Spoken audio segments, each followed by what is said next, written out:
Hello students, myself Sandeep Kaur. I am here to teach you a subject of social science of grade 5. Today we will start our chapter number 4, the land of dense forests. Land of dense forest, इसमें dense का meaning क्या है? Dense का meaning है घना, घना जंगल, जहाँ पे बहुत सारे ट्रीज़ हों, बहुत घना हो, उसको हम डेंस फॉरेस्ट्स बोलते हैं।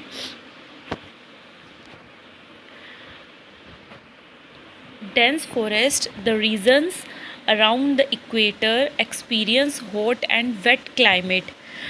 वो रीजन्स जो इक्वेटर के आसपास हों और वहाँ पे बहुत ज़्यादा हॉट एंड वेट क्लाइमेट हो पूरे साल, इसको उस रीजन में ग्रेट बायोडाइवर्सिटी होती है और उस रीजन को हम डेंस फॉरेस्ट भी कहते हैं, क्योंकि वहाँ पे अगर ये सारी चीज़ें होंगी तो बहुत सारे ट्रीज़ ग्रो करेंगे।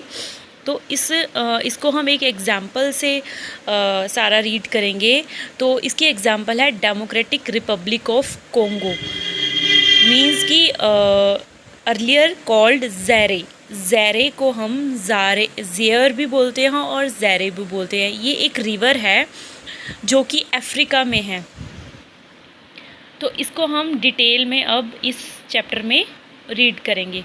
World equatorial regions, world equatorial regions जो हैं, इसमें आप देख सकते हो कि आपको डिफरेंट कॉन्टिनेंट्स बताए हुए हैं। North America, south America, Africa, Europe, Asia, ये सारे कॉन्टिनेंट्स आपने जो पहले हमने चैप्टर रीड किए हैं उसमें आपने कॉन्टिनेंट्स एंड ओशंस पढ़े थे, ठीक है। तो अब इसमें जो है एक अफ्रीका जो है एक कॉन्टिनेंट है, तो अफ्रीका में है जो ये लैंड ऑफ डेंस फॉरेस्ट पाए जाते हैं, जिसको हम the democratic Republic of Congo भी कहते हैं। तो हम इसकी लोकेशन के बारे में पहले हम स्टडी करेंगे कि इसकी जो लोकेशन कहाँ है। ज़ैरे कोंगो रिवर, आप इस पिक्चर में देख सकते हो, ये रिवर है जिसका नाम है ज़ैरे कोंगो। इसको हम डिटेल में इसके बारे में स्टडी करेंगे। लोकेशन क्या है इसकी? The democratic Republic of Congo is located on the western side of Africa continent. जो अफ्रीका कॉन्टिनेंट है उसके वेस्टर्न साइड पे जो ये ज़ैरे है वहाँ पे ये है। और ये जो इक्वेटर है, आपने इक्वेटर के बारे में पढ़ा है ना, जो अर्थ ग्लोब वाला चैप्टर किया है, उसमें इक्वेटर जो ग्लोब है हमारा, उसके सेंटर में एक लाइन आती है, उसको हम इक्वेटर बोलते हैं। तो इक्वेटर जहाँ से पास करता है वो जो है इस कंट्री की, अफ्रीका कंट्री का नॉर्दर्न पार्ट है जहाँ से इक्वेटर पास करता है। तो ये जो है आसपास इसके जो है वो कोंगो है, सेंट्रल अफ्रीकन रिपब्लिक है and southern on the north. Means कि उसके जो ये पास करते हैं नॉर्दर्न साइड, वहाँ पे तो कोंगो रिवर है और सेंट्रल अफ्रीकन रिपब्लिक है, एंड सदर्न जो रिवर है वो नॉर्थ साइड पे है। Uganda, Rwanda, Burundi and Tanzania on the east side पे, अफ्रीका के ईस्ट साइड पे जो है वो है ये जो रिवर के मैंने आपको नाम बताए हैं। And Zambia and Angola towards the south side पे ये दोनों रिवर्स हैं। Locate these countries on the map of Africa continent. Africa continent का अगर आप मैप देखोगे तो वहाँ पे ये सारी जो हैं वो आपको दिखाए गए हैं। आप इस पिक्चर में देख सकते हो डेमोक्रेटिक रिपब्लिक ऑफ कोंगो। यहाँ पे हम इस जो मेन जो हमारा चैप्टर है वो ये है, जो ये आपको रेड कलर का आउटलाइन करके बताया हुआ है। तो जो बाकी हैं, जैसे मैंने आपको एग्जांपल्स दिए हैं सदर्न और भी रिवर्स के जो एग्जांपल्स दिए हैं वो इसमें शो हो रहे हैं, आप उसको देख सकते हो, ठीक है। अब जो डेमोक्रेटिक ये जो ज़ैरे है ये एक बहुत ही बड़ी रिवर है पूरे वर्ल्ड की। इसका जो मेजर पार्ट जो है वो कहाँ पे लाई करता है? डेमोक्रेटिक रिपब्लिक ऑफ कोंगो, ठीक है। इसको इसलिए ज़ैरे रिवर या ज़ायर भी बोलते हैं। ज़ैरे रिवर जो है इसको कोंगो रिवर भी कहते हैं, जैसे मैंने आपको पहले ये बता दिया। और ये अफ्रीका की जो मेन सोर्स है डेमोक्रेटिक रिपब्लिक ऑफ कॉन्गो, ये एक जगह है एक तरह से डेमोक्रेटिक रिपब्लिक कॉन्गो, और इसकी कैपिटल जो है वो है किनशासा। ठीक है, यहाँ पे बहुत सारे हाईलैंड्स और माउंटेन्स भी हैं और लेक्स रिवर्स भी हैं, और जो इसकी मेजर लेक है वो 4 मेजर लेक्स हैं, जिसमें है Albert, Kivu, Edward and Tanganyika. ये जो है ये सारी रिवर्स जो हैं इसकी मेजर हैं, और जो ज़ेरे रिवर है वो अटलांटिक ओशन में जाकर एंटर करती है near the Matadi, which is the important port of the country. Next जो है इसका, नेक्स्ट हम देखेंगे क्लाइमेट। तो क्लाइमेट क्या है, यहाँ का जो क्लाइमेट है बहुत ज़्यादा हॉट और ह्यूमिड है। यहाँ पे इनफ सनशाइन भी होती है, बहुत ज़्यादा तेज़ धूप में निकलती है, और रेनफॉल भी बहुत ज़्यादा होता है। इस रीजन में बहुत ज़्यादा बारिश भी होती है। तो एयर में बहुत ज़्यादा ह्यूमिडिटी पाई जाती है। मॉर्निंग में क्या होता है कि जो सन है वो बहुत ब्राइट शाइन करता है, और जो यहाँ की लोकेशन है कॉन्गो एक्सपीरियंस की, वहाँ पे क्या है, प्रेसिपिटेशन मीन्स कि बहुत ज़्यादा जिसको बोलते हैं, बहुत तेज़ी से बोलते हैं, वो थंडरस्टॉर्म होता है। थंडरस्टॉर्म का मीनिंग आप समझते होगे। थंडरस्टॉर्म मीन्स कि बहुत तेज़ बिजली कड़कती है। पूरे वर्ल्ड में ऐसी बिजली नहीं कड़कती जो वहाँ पे कड़कती है। तो एनुअल जो रेनफॉल है अगर हम देखें वो 80 इंचज़ तक यहाँ पे जो है वो बारिश होती है, जो कि सेकेंड लार्जेस्ट रेन फॉरेस्ट जो है वर्ल्ड का, पूरे वर्ल्ड का, वहाँ पे भी ऐसी बारिश होती है। तो ये जो एरिया है यहाँ पे बहुत सारे प्लेटूज़ भी हैं जो कि मर्ज करते हैं सावना में। वहाँ की एक जगह का नाम है सावना, in the south and south west में वो है। ठीक है, और माउंटेन्स जो हैं यहाँ के जो माउंटेन्स हैं वो टेरेसेस जो उसके हैं वेस्ट एंड डेंस ग्रासलैंड, वो जो हैं वो कॉन्गो रिवर के नॉर्थ साइड पे पड़ते हैं, और ये बहुत हाई माउंटेन्स हैं, और यहाँ का बहुत अच्छा एरिया है। नेक्स्ट हमारा जो है वो है वेजिटेशन। वेजिटेशन में अगर हम देखें तो यहाँ की क्लाइमेट कंडीशन भी बहुत अच्छी, जैसे हमने क्लाइमेट कंडीशन के बारे में देखा वैसे हम वेजिटेशन के बारे में देखेंगे। इस क्लाइमेट कंडीशन में जो वेजिटेशन है मींस कि यहाँ के जो फॉरेस्ट हैं वो बहुत थिक हैं। मींस कि यहाँ पे जो फॉरेस्ट हैं वहाँ पे बड़े बड़े जो हैं ट्रीज़ पाए जाते हैं। The trees in this area grow very tall, बहुत लंबे हैं, और इनके जो एग्जांपल्स है वो हैं कैनपी। यहाँ का जो मेन जिसे हम कहते हैं कि कैनपी एक वहाँ का फेमस ट्री है जिसको कि सनलाइट की बहुत ज़रूरत पड़ती है, इसलिए वो बहुत लंबा है। यहाँ पे और भी कई चीज़ पाई जाती है, जैसे therefore Congo is sometimes called the heart of darkness. इसको हार्ट ऑफ डार्कनेस भी बोलते हैं, क्योंकि इतने लंबे लंबे जो पेड़ हैं उनकी जब छाया होती है वो आपस में जुड़े जुड़े मतलब कि लगे हुए हैं, और उनकी जो छाया है वो बहुत घनी होती है, इसलिए इसको हार्ट ऑफ डार्कनेस भी बोलते हैं। और जिसके ग्राउंड है वो श्रब्स और बुशेस से कवर्ड रहता है।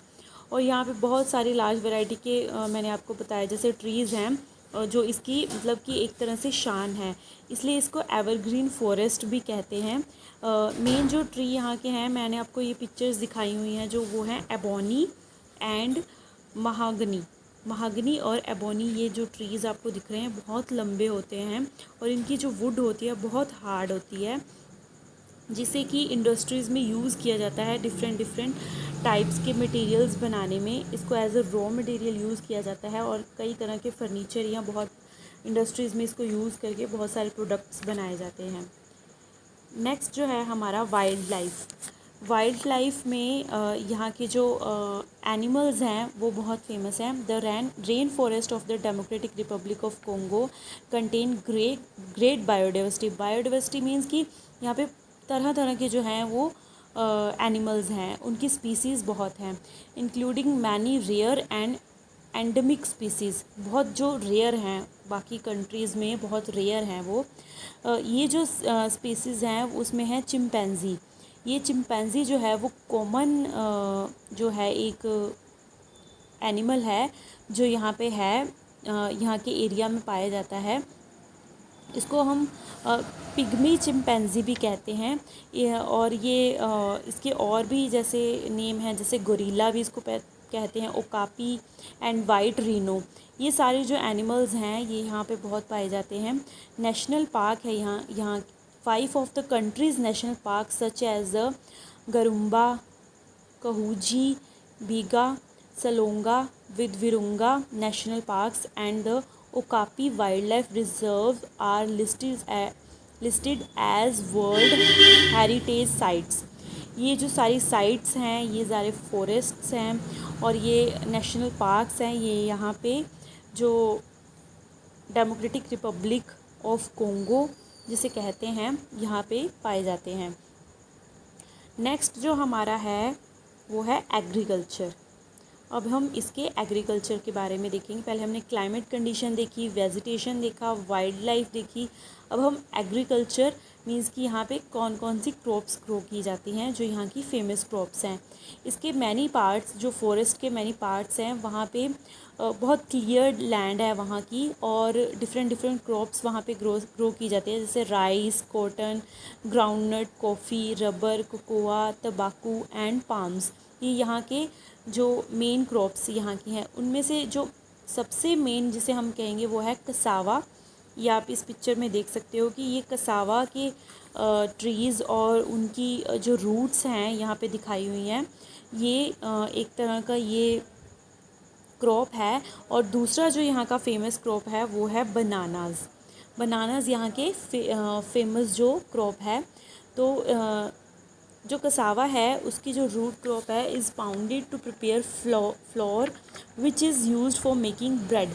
फ्लावर के लिए ये वाला जो मैंने आपको पहले दिखाया है, फ्लावर के लिए यूज़ किया जाता है ये वाला जो कसावा जो क्रॉप है। तो इसका क्या बनता है, ब्रेड बनती है जो कि वहाँ की फेमस ब्रेड है। और कुछ और एग्रीकल्चर प्रोडक्ट्स जैसे कि cocoa, coffee and palm oil यहाँ पे जो हैं यहाँ से एक्सपोर्ट किए जाते हैं पूरे वर्ल्ड में। तो नेक्स्ट हमारी आ जाती हैं इंडस्ट्रीज़ में अगर हम देखें, the democratic Republic of Congo is rich in mineral resources में बहुत रिच है, यहाँ पे मिनरल्स बहुत पाए जाते हैं। The Congo is the world's largest producer of cobalt का लार्जेस्ट प्रोड्यूसर है Congo and a major producer of copper and industrial diamond. Cobalt, copper और डायमंड यहाँ पे बहुत ज़्यादा पाए जाते हैं। अगर हम कोबाल्ट को देखें तो एक मेटालिक सिल्वर कलर का मेटल होता है ये, और कॉपर तो आप सबको पता ही है, तांबे को हम कहते हैं। और डायमंड भी आपको पता है, डायमंड की रिंग्स बनती हैं, डायमंड के ऑर्नामेंट्स बनते हैं। तो ये जो तीन मेन यहाँ के जो पूरे वर्ल्ड में ये तीन मेजर जो चीज़ें यहाँ पे बहुत ज़्यादा पाई जाती हैं। It has significant deposits of tantalum which is used in the fabrication of electronic components in computers and mobile phones. ये जो मैंने आपको बताया है टेंटलम, ये यहाँ पे जब जो कंप्यूटर इलेक्ट्रॉनिक्स जो चीज़ें बनती हैं, मोबाइल फ़ोन्स बनते हैं, उसमें ये जो है यूज़ किया जाता है। इन 2002 tin was discovered in the east of the country के ईस्ट में टिन का जो है, जो एक टिन कंपोनेंट है वो डिस्कवर किया गया। माइनिंग के लिए इसको यूज़ किया जाता है। स्मॉल स्केल पे माइनिंग जो होती हैं, मीन्स को जो खाने होती हैं वहाँ पे इसका मीन्स की डिस्कवर्ड किया गया। अदर मिनरल जो यहाँ पे इंक्लूड हैं, जैसे मैंने आपको बताया कोबाल्ट, कॉपर तो है ही, उसके अलावा गोल्ड, यूरेनियम और सिल्वर यहाँ पे बहुत ज़्यादा पाए जाते हैं। और इंडस्ट्रीज़ के और इससे अलावा भी कुछ फ्यू इंडस्ट्रीज़ हैं जो यहाँ पे इसके नियर जो सिटीज़ बनी हुई हैं वहाँ पे जो बहुत सारी इंडस्ट्रीज़ हैं। गवर्नमेंट ने क्या एफ़र्ट किया है, एक डेवलपमेंट किया है रिसोर्सेज के बारे में। The government making efforts to develop the resources. There is a plenty of water in the country में बहुत ज़्यादा वाटर है, तो इसलिए उसको यूज़ करने के लिए डैम्स बनाए गए हैं जिससे कि हाइड्रो इलेक्ट्रिसिटी जो है वो प्रोड्यूस होती है। मींस कि आपने भाखड़ा नंगल डैम के बारे में सुना होगा कि वहाँ पे बहुत ज़्यादा पानी है और वहाँ पे डैम बना हुआ है। डैम के ऊपर से जब नीचे से जब पानी निकलता है तो वो फ्लो करके तेज़ी से नीचे गिरता है, जिससे क्या होता है कि इलेक्ट्रिसिटी प्रोड्यूस होती है और उस इलेक्ट्रिसिटी को वहाँ पे नियर जितने भी सिटीज़ हैं उसमें इलेक्ट्रिसिटी जो यूज़ होती है वो वहीं से बन के आती है, प्रोड्यूस होती है। तो ऐसे ही यहाँ पे भी डैम बना हुआ है जो कि हाइड्रो इलेक्ट्रिसिटी है वो प्रोड्यूस करता है। नेक्स्ट है हमारा लाइफ ऑफ द पीपल। तो वहाँ के जो लोग हैं वो कैसे हैं, वो उनका रहन सहन कैसा है, वो इस लाइफ ऑफ द पीपल में हम रीड करेंगे। The country is thinly populated. जो कंट्री है वो थिनली पॉपुलेटेड है। मीन्स कि थिनली पॉपुलेटेड मीन्स थोड़ी पॉपुलेशन वहाँ पे पाई जाती है और यहाँ के जो लोग हैं ज़्यादातर विलेजेस में रहते हैं और उनको बांतू बांतू कहते हैं। मीन्स कि बांतू स्पीक करते हैं वो, और उनको निग्रोज़ कहते हैं, निग्रो पीपल। और वो बहुत लंबे लंबे होते हैं और उनकी स्किन जो होती है डार्क होती है। वो ट्रेडिशन फॉलो करते हैं और ज़्यादातर विलेजेस में रहते हैं। वहाँ का जो क्लाइमेट है वो हॉट और वेट होता है, इसलिए वो कम ही कपड़े पहनते हैं और बहुत म्यूज़िक और डांस को एंजॉय करते हैं। इन जो सिटीज़ में लोग रहते हैं वो मॉडर्न क्लोथ्स भी पहनते हैं, लेकिन वो तब पहनना शुरू किया उन्होंने जब इंडिपेंडेंस उनको मिला, उसके बाद उन्होंने वो पहनना शुरू किया। अगर हम रिपब्लिक कोंगो की बात करें तो वहाँ का जो नॉर्थ पार्ट है वहाँ के जो लोग हैं वो शॉर्ट हाइट के हैं। जैसे हमने पहले पढ़ा कि वो टॉल हाइट के हैं, यहाँ पे जो लोग रहते हैं वो शॉर्ट हाइट्स के हैं, उनको पिग्मीज़ बोलते हैं और नोमाड्स भी बोलते हैं उनको। उनकी जो हट्स हैं जहाँ जिन घरों में वो रहते हैं वो शॉर्ट है मीन्स स्मॉल हैं और उनको प्रोटेक्ट करती हैं। जब बारिश होती है या कुछ भी होता है उनको वो प्रोटेक्ट करती हैं क्योंकि वो वहाँ पे रहते हैं। और वो स्किल्ड हंटर्स हैं, मीन्स कि वो इतने स्किल्ड हैं कि इतनी आसानी से वो किसी भी जानवर को का शिकार कर लेते हैं। और उनको हनी बहुत पसंद है। जो वो रिलीज़न जो फॉलो करते हैं वो है क्रिश्चियनिटी।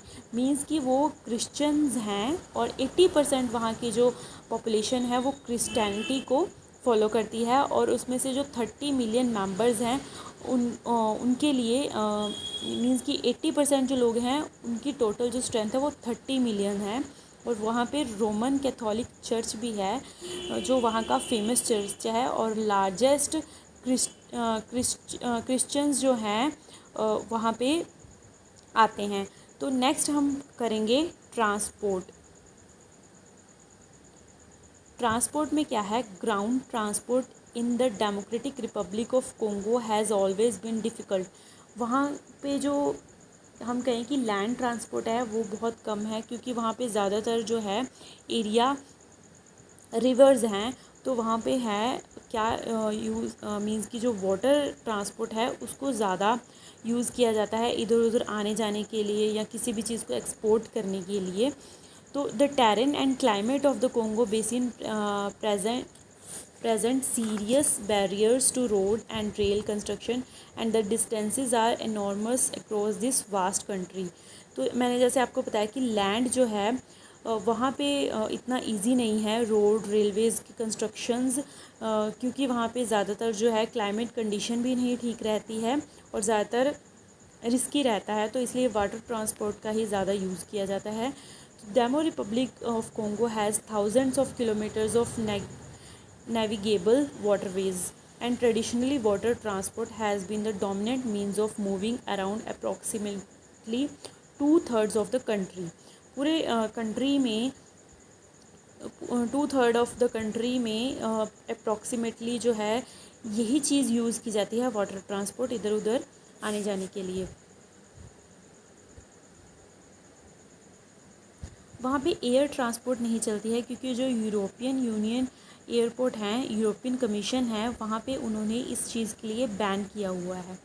तो इसके साथ हमने जैसे इस जो पूरे चैप्टर में climate, vegetation, wild life, agriculture, industries, life of people और ट्रांसपोर्ट के ये सारी चीज़ों के बारे में स्टडी किया है। और मेन जो है हमारा जो सारा कुछ है वो है democratic Republic of Congo. Means कि वो जो जगह है उसकी सारी हमने ये चीज़ें पढ़ी हैं कि वहाँ का क्लाइमेट कैसा है, वेजिटेशन कैसी है, कैसे एनिमल्स हैं वहाँ पे, कैसी क्रॉप्स ग्रो की जाती हैं और किस तरह की इंडस्ट्रीज़ हैं वहाँ पे, कैसे लोग रहते हैं और कौन सा ट्रांसपोर्ट यूज़ किया जाता है इधर उधर आने जाने के लिए। इससे हमारा चैप्टर जो है वो फिनिश होता है।